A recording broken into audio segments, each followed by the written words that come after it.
पहली बात तो मुझे उसकी कोई इत्तला नहीं है, और मैंने आज उन कांस्टेबल से भी कहा कि जब तक मेरे पास कोई तहरीरी सबूत नहीं आता कि मुझे सुरक्षा मिली हुई है, उस हद तक मैं इसको लेने के लिए तैयार नहीं हूँ। मुझे हालात ने इतना सिखा दिया है, सरकारी ज़मीनों पर लोगों के नाजायज़ कब्ज़े हटे, सरकार ने हटाए, उस पर तामीरात हुई, सरकार ने की, उन बने हुए मकानात का अलॉटमेंट हुआ, सरकार ने किया, और 21 साल की सज़ा मुझे हुई, 36 लाख का जुर्माना मुझ पे पड़ा।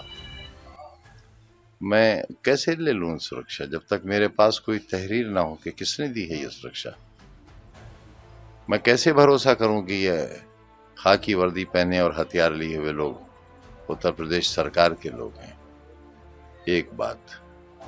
दूसरी बात ये कि मेरे माली हालात इस वक्त ऐसे नहीं हैं कि मैं सिक्योरिटी के लिए कोई सवारी मुहैया करा सकूं।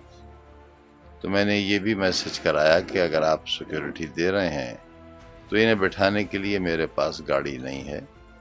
वाई सिक्योरिटी में ये प्रोविज़न है कि आप गाड़ी, तेल, ड्राइवर वो सब मुहैया कराएंगे, जो मुझे अभी तक नहीं कराया गया है। और जब तक वो नहीं होता और जब तक तहरीरी तौर पर सरकार मुझे ये न बताए कि मुझे सुरक्षा मिली है, किस श्रेणी में मिली है, और ये बात इसलिए कह रहा हूँ कि आज ही एक हिंदी के बड़े अखबार में ये खबर शाया हुई है कि सरकार में इस बात पर विचार हो रहा है कि जब मुझे वाई श्रेणी की सुरक्षा मिली थी तब मैं सज़ा याफ्ता नहीं था। अब मैं क्योंकि मुर्गी चोरी के इल्ज़ाम में 21 साल की सज़ा पड़ी है, मुझे 36 लाख का जुर्माना है मुझ पर, सिर्फ एक मुकदमे में अभी 113 के फैसले बाकी हैं। तो जब मैं सज़ा याफ्ता मुजरिम हूँ और बकौल उस अखबार के सज़ा याफ्ता को सिक्योरिटी नहीं मिल सकती, तो मैं ये कैसे मान लूँ कि ये लोग जो आए हुए हैं ये कब वापस ले लिए जाएंगे?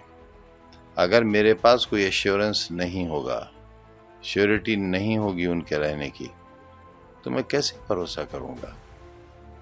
लिहाजा मैं मुंतज़िर हूँ इसका कि जो एक 12 MLA रह लेते हैं और नहीं रहते, उनके पास भी 2-2 गनर हैं, और बाज़े लोगों के पास तो जेड सिक्योरिटी ही है।